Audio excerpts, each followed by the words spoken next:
is 3:04. We're starting this minute 4 minutes late, but I am happy to call the Senate Health and Human Services meeting to order.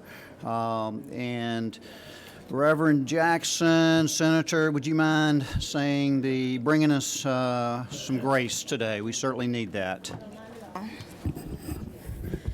Let us pray. Holy God, we thank you for this opportunity to gather with one another. We thank you for rain that brings refreshment and allows spring to spring. We pray for all who work in the health and human services fields, and we pray for all who aspire to join their ranks. We ask that you would strengthen us and give us wisdom on our journey. Amen. Thanks, Senator Jackson. Let me just note that last time we were in session, we had two bills, and we went, about an hour and a half or so. And the time before that, we did 5 bills in 50 minutes. So I hope we're closer to the 5 bills in 50 minutes, but I don't think these are controversial. So we have 5 bills, and we have 4 bills, I'm sorry, so that's even better. Senator Hodges is taking one off the table, which is Senate Bill 238. So Huffstetler has 2 bills, and we're going to go with Senator Huffstetler, Chairman Huffstetler first, and because I have one bill also, and my vice chair was going to be late, so we're going to try to do that one last. Senator Huffstetler, are you ready? And do you want to go from wherever you feel most comfortable? Go from there. Number 12. And number 12 is on. And here we go. So we're doing. You want to do SB 164 first? Is that Correct. Okay? Yeah. And just as an information, this went through GORC, Georgia Occupational Regulatory Review Committee. And we had about 4 meetings in all session, and that's sort of the lead up to Chairman Huffstetler. The floor is yours. Thank you, Mr. Chairman. As you stated, this bill went through the Georgia Occupational Review Committee process in the off session. The first year of our previous governor, I was the second signer on a bill. I thought it was a good bill, but it got vetoed because it didn't go through that committee. So I'm always cautious and try to make sure they go through that committee. I just want to make sure that the committee, everybody in the Senate and in the audience, understands that this bill has been through the whole committee process and was vetoed by the governor. I know I sound like a preacher because I'm repeating the same thing you just said, but was vetoed by the governor, went back through GORC, and had a very thorough vetting at that time too. So I just for educational standpoints, because I will be the first to admit that I was ignorant relating to GORC, but as I say, ignorance is curable, stupidity is terminal. The floor is yours. All right, and I didn't sponsor this particular bill at that point. If that happened, I'm the sponsor now of it, and I did go through the GORC committee. But this bill is for the 18,000 advanced practice registered nurses in our state that will give them a license number, basically licensure to practice. It does not change the scope, but right now we give RN licenses. We don't give them APRN licenses, so we have to kind of backtrack to find who they are, and this would simply put them with a APRN license number. There's different categories of that: certified midwives, nurse practitioners, nurse anesthetists, clinical nurse specialists, and then clinical nurse specialists in psychiatric mental health. And this would assure that Georgians that the individuals continually met the required education professional standards necessary to hold an APRN license and practice in the state. I've done this on behalf of the advanced practice registered nurses, and it doesn't affect any protocol agreements, scope of practice, anything like that. So the off-session committee passed this out unanimously. If I need to explain anything else, I can, but in the essence of time, I'll stop there. Thank you, Mr. Chairman. Does anybody from the committee have any questions at all? We had testimony at GORC on multiple different levels at each hearing, and it is a public hearing and so forth. So with no questions, and I'm happy to entertain them at any time, we had two folks to sign up, Aubrey and Juliana. Chairman, we'll waive speaking. That is great. That's fine. Thank you very much. The chairman thanks you. Any questions? I'll be happy to entertain a motion. Senator Jackson. Mr. Chairman, I'd like to make a motion to pass. All right, we have a motion to do pass. We have a second from the leader, Chairman Leader Butler. And any further discussion? If not, all those in favor say aye. Aye. All those opposed, like sign. I think that was unanimous. Thank you, Chairman Huffstetler. So we're going to move on now to let Senator Huffstetler stay in the hot seat, and so we're going to move to 197. 197, Senate Bill 197, and All right. so that's the floor is yours. All right, thank you, Mr. Chairman. First of all, I'm not a doctor. I get called it a lot. One time on a TV interview, at the very end, she said, "And thank you very much, Dr. Huffstetler." I'm going, as the camera clicks off. But I am a physician assistant, basically, in anesthesia.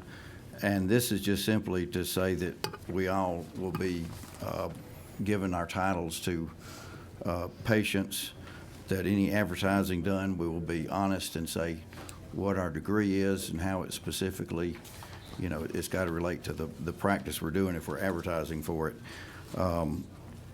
We have, I can get a PhD in my field. I've got a master's degree, and so then I am a doctor, but I'm not a medical doctor. And people need to know that. People don't need to be treated and say that, I'm Dr. So-and-so and thinking it was a medical doctor. There's been problems when this has happened. I think some of the people who've done it have regretted it when they have maybe had some bad outcomes, and the plaintiff's attorney didn't think they were being clear to who they were, to the patient they were talking to. So again, I won't go into a lot of detail, but I can certainly answer any questions. But this is basically just making sure that we all identify ourselves as who we are and not misrepresent who we are to patients or in advertisements. Thank you, Chairman. Does the committee have any questions at all? If not, the floor is open for questions, but we have a couple of people who have signed up. Carmen Cavoli with the Georgia Alliance for Patient Protection, and Tanda Lane, Georgia Durham Society, Georgia Alliance for Patient Protection, both there. If they would, I'm Carmen Cavalli with Georgia Alliance for Patient Protection, and I'm happy to waive my speaking time. Okay. Seeing that there are no questions, but if All there right. are questions I can help address, I'm happy to. okay. Same for me as well. Thank you. Is anybody with questions or any follow-through? If the President Pro Tem, 3? Yeah, Mr. 3, thanks, Mr. Chairman. Just a question, Chairman Huffstetler, what's the penalty provision in the event that someone violates the statute? I would have to look that back up. I just didn't know how much trouble Dr. Brass was going to get into, Yeah. Rules Chair. And I don't know if he should retain counsel before or after this bill passes. I don't know, before. Counsel Ms. says Cavoli, before. do you mind? Well, hopefully he won't be giving medical treatment when he's saying he's Dr. Brass. So. If you wouldn't mind, just your name and identify yourself. And Sure, and I am actually Dr. Carmen Cavalli. I'm a board-certified plastic surgeon with the Georgia Alliance for Patient Protection. So the question is about penalties. The penalty language is left up to the boards who license the offender, basically. Okay. Thank you. Sure. any other questions from the committee? All right. Let me recognize Senator Kirkpatrick, Chairman, At the Doctor. appropriate time, I'd like to make a motion do pass Senate Bill 197. Okay, the time is appropriate now, except that we'll take the second from Senator Hodges. And all those in favor, any further discussion first? No? All those in favor say aye. Aye. All those opposed, like sign. Okay, thank you, it's unanimous. All right. So that is, we got two down, two have been done. And what I'm going to do now, Senator Williams is still working with Legislative Council, so I'm going to give them a couple more minutes, and I'm going to go ahead and go first. I'm going to go first. All right, just funning with you, So I'm going to ask our Vice Chair, Senator Kirkpatrick, if you mind just take over here and let me get situated here relating to and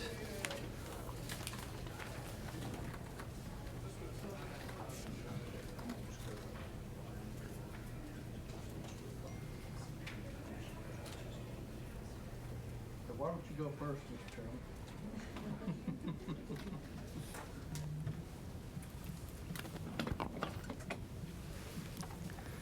Okay, Mr. Chair, the floor is yours. Thank you. So Senate Bill 223 is a bill that's not a substitute, that comes to us from various sources. Actually, my congressman's office approached me relating to if this not being on a national level, but more on a state level. So they referred this legislation to me, and I took this to the Georgia Cancer Coalition here that helps augment cancer research and cancer care in the state of Georgia. And as you would imagine, most of the research is done through Emory and through MCG. So this basically makes it a little easier to do that. It reimburses for expenses for those going through a trial. And has anybody here on the committee ever gone through a drug trial or anything like that? So the leader here, and I did one too. I did the COVID vaccine trial. You did that too. So you did that, and so three of us have. You know, I'm probably like you. I would have done mine for free, but they offered and they gave me a debit card, and I'm still spending on that debit card. So, but it did provide for expenses. It took for time away and for the transportation and things like that. So it doesn't pay you to be in the trial. It's not coercing you, so to speak, but it does help with expenses. And that's what this does. It makes it a little easier. It spells it out in law. And and I'd like for Ms. Durham to speak on this if she wouldn't mind, because from her perspective, it was going to make it a little easier to do cancer research here in the state of Georgia. And from my perspective, I think we should do everything possible from a state perspective, that we should encourage cancer research, and that's why I brought this bill. Thank you so much, Chairman Watson and Madam Chairwoman. I'm Lynn Durham. I'm President and CEO of the organization Chairman Watson talked about. It's called Georgia CORE, the Georgia Center for Oncology Research and Education. And we were founded 20 years ago to bring more cancer clinical trials to Georgia, so Georgians wouldn't have to leave the state to get exceptional and innovative cancer care. Today, there are more than 900 cancer clinical trials in our state, and that is all over the state. That is Atlanta, Augusta, Athens, Gainesville, Macon, Columbus, Rome, Valdosta, Savannah, and others. So although Emory and MCG are also, as Chairman Watson said, big parts of this, they have different areas around the state so they can get patients where they live, and that's the most important thing. But even though these trials are available, we do not accrue the number of patients that we need for these trials, and because there's so many potential treatments being studied right now. And in fact, half of all clinical trials fail because they don't get enough patients to accrue to those. So another important focus of cancer researchers is ensuring that study treatment affects an array of participants. Researchers need men and women. They need Black, white, Hispanic, Asian. They need rural. They need urban. They need a vast array of folks to be part of these clinical trials. But some patients can't do it, especially those of limited financial means. They choose not to participate in clinical trials because they are fearful of the expenses that may come along with the extra appointments, the test, and maybe transportation to other locations. So Senate Bill 223 would eliminate some of those concerns and increase enrollments, because participants would know that reimbursement for actual expenses of participation is allowed by law and is not considered an illegal inducement. Reimbursement possibilities would be included in the study design, so when the patient consent process is going on, they would be very clearly told what they could be reimbursed for. So I believe passage of this legislation will remove the current ambiguity in the law right now regarding reimbursement, and will also increase participation in these life-saving clinical trials, especially for patients who currently don't have access because of financial considerations. So I urge your favorable consideration of this bill, and thank Chairman Watson for bringing it. Thank you, Ms. Durham. Any questions for Ms. Durham? Okay, thank you very much. And any questions for Chairman Watson? If I could have just a couple closing, you'll see Ms. Durham's letter that is attached on the very last page. And if you look down there, I mean, they are, as we mentioned, Atlanta, IE Emory, and Augusta MCG. But you'll see, you see Decatur, Valdosta, Savannah, Macon, Columbus listed there too, of the Center for Oncology Research and Education. And the bill's very straightforward definitions. Then it talks about reimbursement, travel, ancillary cost, and then it goes to informing the patient, and then the program itself. So it's pretty straightforward. I'm happy to answer any questions. Questions for the author? Okay, what's the will of the committee? Thank you, Chairman Hufstetler. Second by Senator Eccles. Okay, any further discussion? If not, all in favor, please raise your hand. Any opposed? It's unanimous, Mr. Chair. Thank you. Thank you.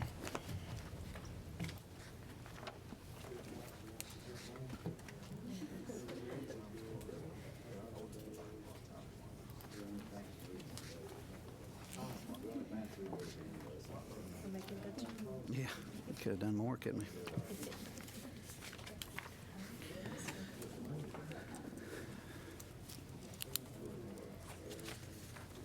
Thank you, Chair Lady Kirkpatrick.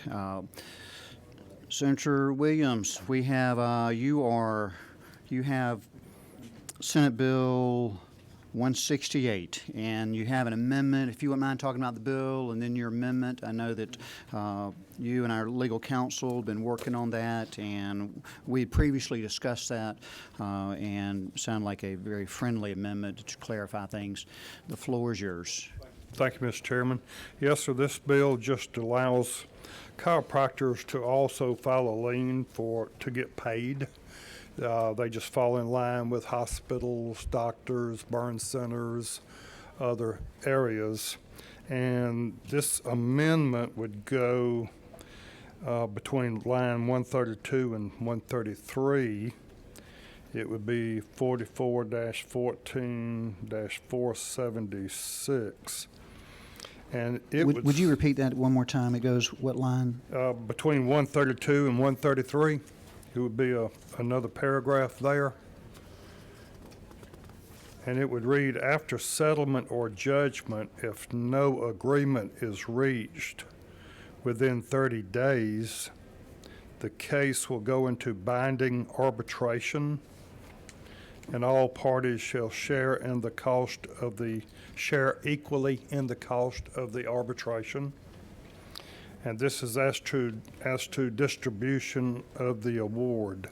Okay. Do you mind, could you bring that up here so that, first of all, let's see any more with the bill that you want to present? Now, Aubrey, did you wish to speak? Aubrey, it's probably a good idea if you don't mind addressing that. And then if you wouldn't mind bringing the amendment up when we finish so we have a copy of it, so. Mr. Chairman, Members of the committee, Aubrey Valines, General Counsel for the Georgia Chiropractic Association. I'll try to be brief, but I'll answer any questions that you may have. This simply adds doctors of chiropractic to the list of those who can now file statutory liens. That list currently includes hospitals, physicians, burn centers, and nursing homes. How this arises practically is that someone is injured generally in a car wreck, and there's not adequate insurance to cover it. So the hospital or any of those folks who have a lien right, they say, okay, we'll wait until such time as the case is settled or you have a judgment in the case. In the meantime, the hospitals, the physicians, the nursing homes, or the burn centers may file a lien with the court and notify the patient and the attorney, we filed a lien, so when you get ready to settle this, you must pay our lien. This would simply allow chiropractors added onto that lien. I'm a trial lawyer. I've been doing this since 1980, but I'm not representing the trial lawyers on this today. And generally what happens, practically speaking, when you get ready to settle the cases, if you don't have enough money to go around, you'll call the hospital, you'll call the medical doctor, you'll call the emergency room and say, hey, can we cut our fees? And they'll say, well, Aubrey, are you cutting your fees? And I'll say, this is the disbursement sheet that the attorney, that my client gave me the right to share with you. And yes, I'm cutting my fees. I'm asking everybody to cut our fees. Rarely in all those years I've been practicing have I had to see a lien be enforced. But what I have done is I've said, we've got a lien here from this healthcare provider. You need to pay it. And it's simply a fair thing because the patient agreed to pay for the health care bill when they were injured. The health care provider treated them in good faith, and now come settlement, they may or may not want to pay it once they've got a chance to get that money. And the only option after that is to go after them in collections or file in magistrate's court against them. There is a bar opinion number 94-2, which says if there's a disagreement with the provider on what is owed or what should be owed, how to address it. So there is an opinion to address it that the bar has put out a long time ago. But I'm happy to answer any questions you have.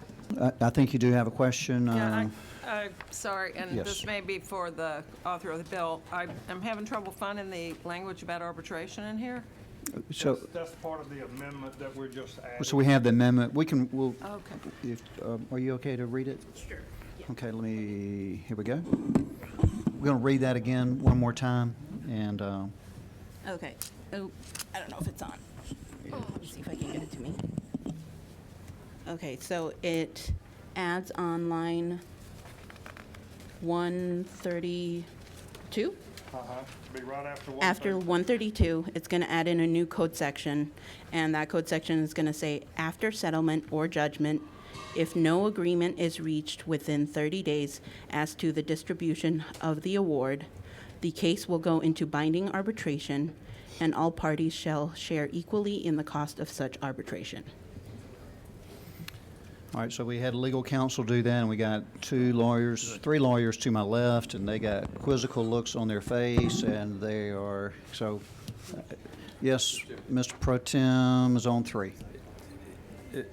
Is that written down in the file somewhere, or? No, this is an amendment that they're Oh. adding. Okay.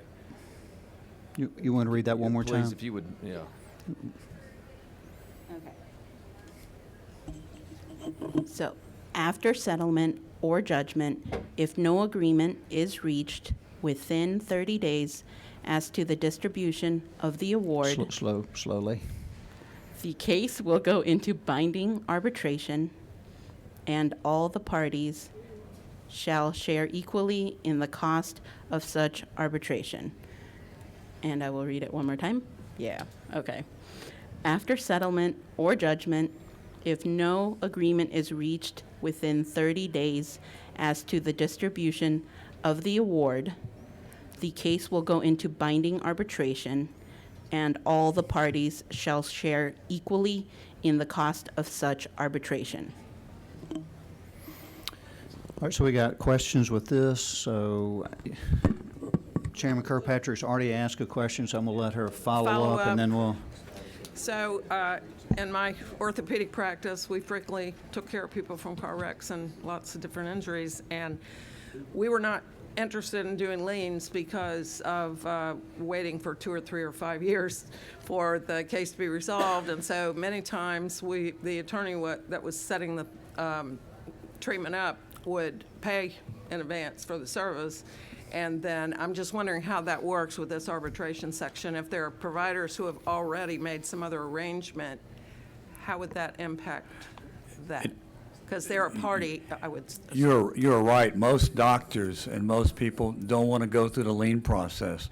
There are several things you can do. Is you can try to get paid up front through the attorney, and there are actual services now that the attorney can contract with that will then pay the doctor, and that's what is current state of affairs, is they actually contract with a service. I think MLQ is one, there's a couple of more, where they enter into an agreement, and that group pays all the bills in advance or as they go on.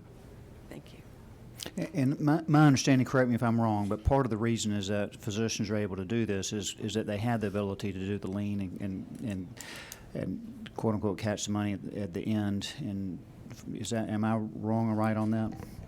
I'm sorry, you want to answer that? I didn't hear the question. So my understanding is that the reason physicians are able to do that is because they have the threat of the lien that they already have at the end. Exactly, and I have found as a lawyer, just saying, they have a lien or have lien rights, that's generally enough. I've only had one time I've had to enforce one, and that was I had a $400,000 bill from Grady and a settlement of $100,000, and I think I settled with Grady for $2,000. So, All right, we had a follow-up question? Yes, 3. President Pro Tem. I won't go away. Thank you, Mr. Chairman. Aubrey, help me understand this. So it sounds, and I'm trying to contextualize that quote within the 2 sections above and below on the bill that we have, but it is the way this is intended to work is if the medical care provider is not paid within 30 days of the settlement of the underlying action, then by statute it goes to mandatory arbitration. If they can't agree on this split, Okay. it doesn't necessarily mean that they're paid within that 30 days. But if all parties have not agreed on how they're going to prorate their fees. One of the concerns I have, though, I will tell you is, and maybe it exists and I'm just not familiar with it, but arbitration, to my understanding, is always a matter of contract right among the parties. And I'm not familiar anywhere where the law imposes an obligation on the parties to have their dispute taken to arbitration. It's usually a matter of contract right that one party or both have assented to ahead of time. And so maybe you can help us with that if you're aware of other circumstances where the parties here are going to be forced into arbitration by Georgia law. That's, to me, kind of odd. As far as billing has it. I believe there are some cases in Georgia law that provide for mandatory arbitration or mediation. What I will say to that, in all my years of practice, I can't think of too many times where I've had to say, well, we can't agree, because normally what you do is you start cutting fees. As I said, there is a process through the bar right now, through that advisory opinion, that you can actually hold it in trust, and if you need to, you can put it into interpleader into the court. But that's not a mandatory process. That's a voluntary process.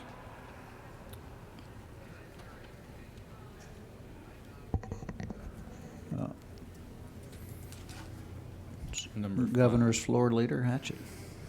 I have a question about the 30-day on the arbitration, because when you have a case where you have multiple lien holders, it could be, a Medicare supplement, it could be an ERISA policy. A lot of those take more than 30 days to negotiate. And if you have to agree to a certain percentage within 30 days, I mean, there are a lot of dominoes that have to fall before you can even get to that point.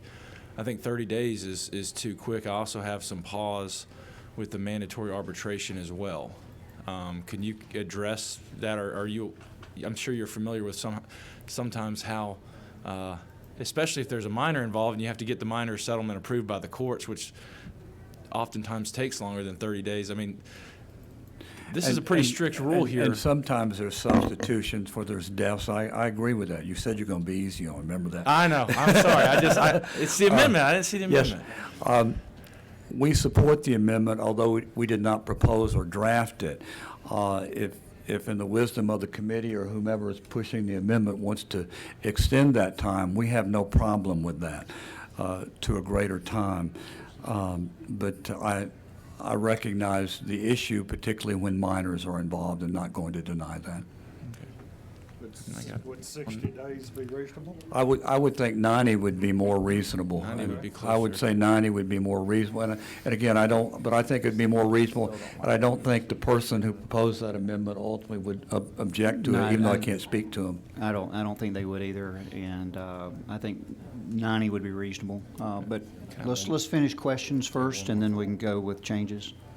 And then my other concern with this is, they have 90 days to file the lien with the court after the patient is first seen in their office, according to this bill.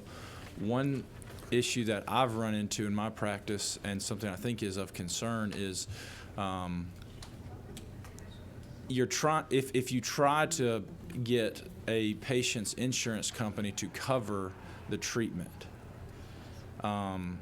sometimes it takes submitting that request a few times before they agree to cover the treatment, whether it's chiropractic, hospital, any type of medical treatment, and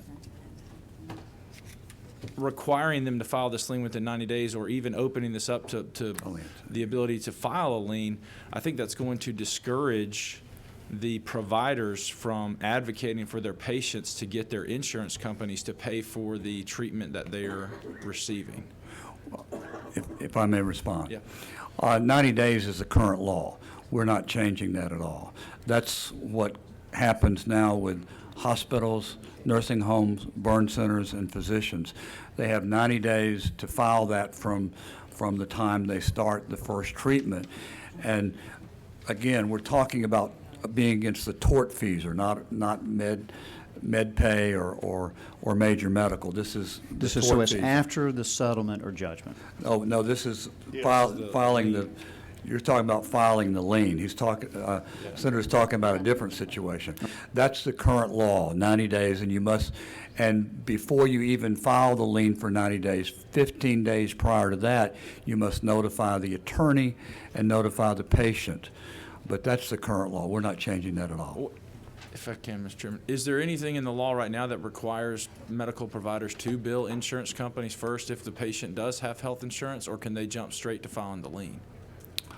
There's nothing that requires that now in the current law Okay. that I'm aware of. No, and again, this is primarily directed to third party where someone caused an accident, a tortfeasor, as opposed to the other.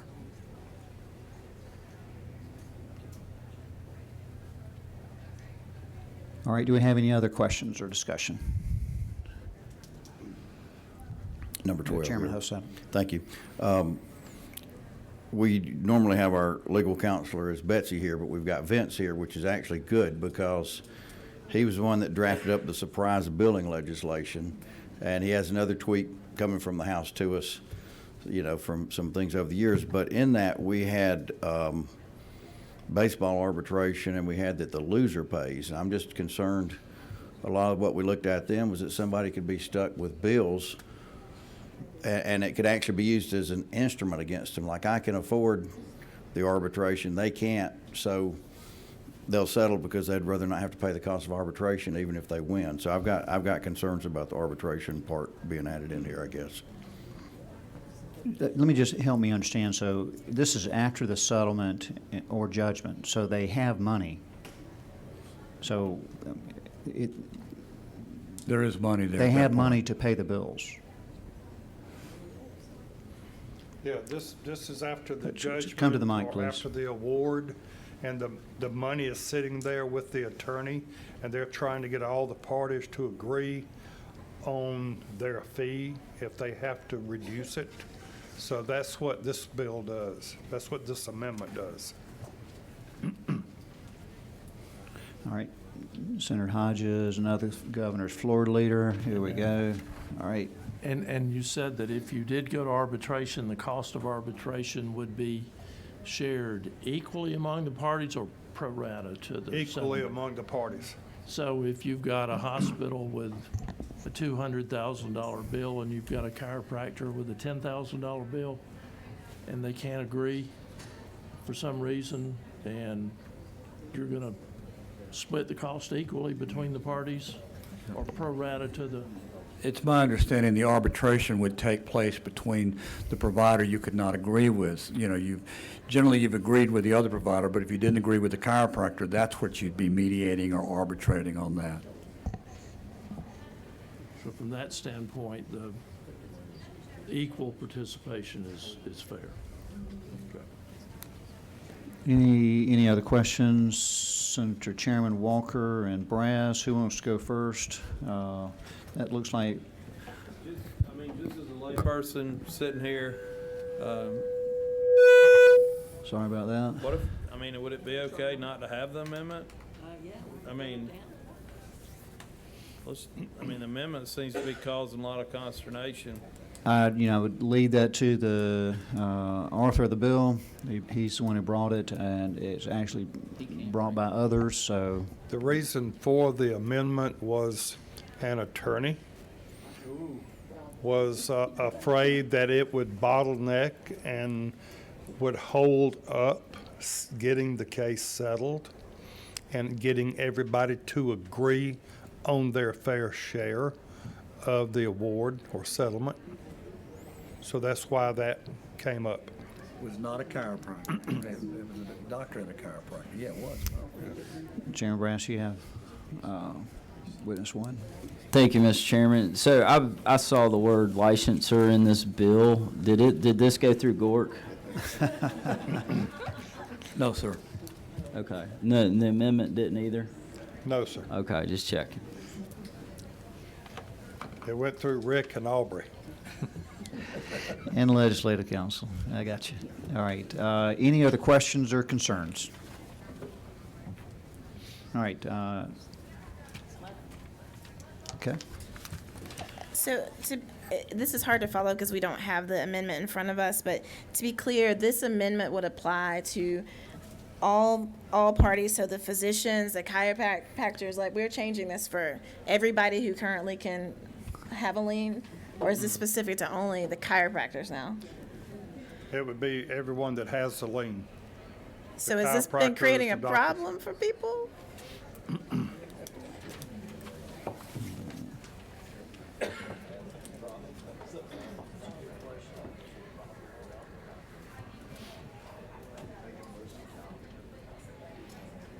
Thank you.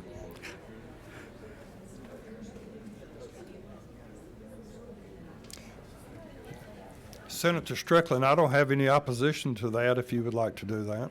All right. So so any other questions? All right. So I have no other questions. All right. We do have another question. I'm sorry, I'm just trying to understand that if you've got 400,000 worth of bills, and I think somebody asked this already, how it's fair for that to be shared equally among the parties if the bills are very disparate and all over the place. I don't think that's the intent of the amendment that hopefully doesn't exist in a couple of seconds. But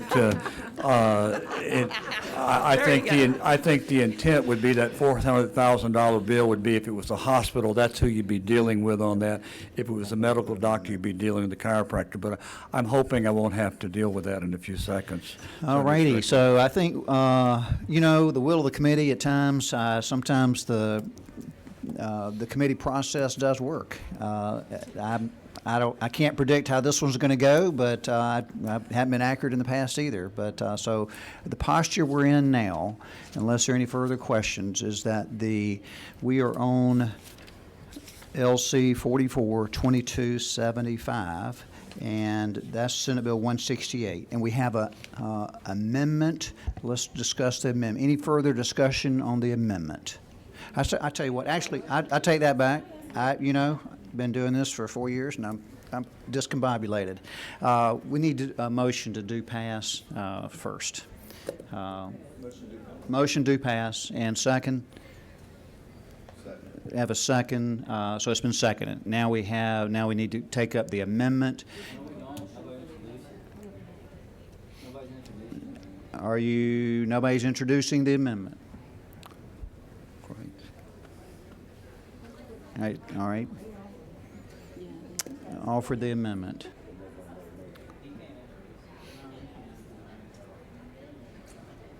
Yeah. You don't have to allow.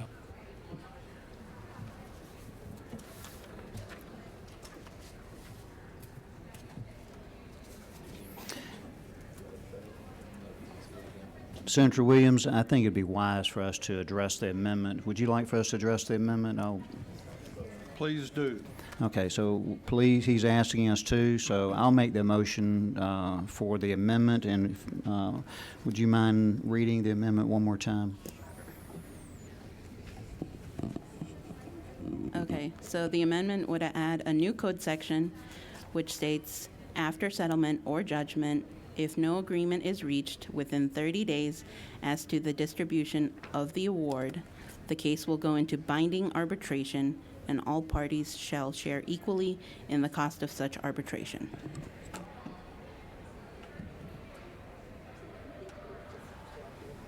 All right, do I have a second on the amendment? Got a second, Senator Huffstetler? Okay, any further discussion? Senator, what did I say? Hatchett, Huffstetler, pretty good. All right, close, they're close. They both got scraggly beards, so, all right. So that is the amendment. It's been seconded. Any further discussion? All those in favor, raise your hand on the amendment. Not even the one who seconded it. So, all right. So all those against, raise your hand. Okay. All right. It's unanimous. Okay. All right. So, so right now the posture we're in is for Senate Bill 168, LC 442275. And do I have we have a motion. It's been seconded. All those in favor, say aye. All those opposed? Okay, so let's count that. I apologize. All those in favor, let's raise your right hand. Okay, and all those opposed, raise your hand. That's two. Okay. Thank you very much. I apologize for the little confusion there, but I think we did the appropriate thing from that standpoint. Thank you, Mr. Chair, members of the committee. Yes.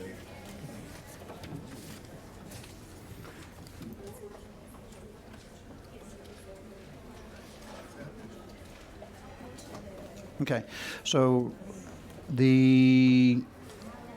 just a reminder, we're meeting on Wednesday morning at 9 a.m. and we have two bills right now to be heard at that time, heard and voted on, and that will be the last time to do that. Any further questions? Any questions? If not, meeting adjourned.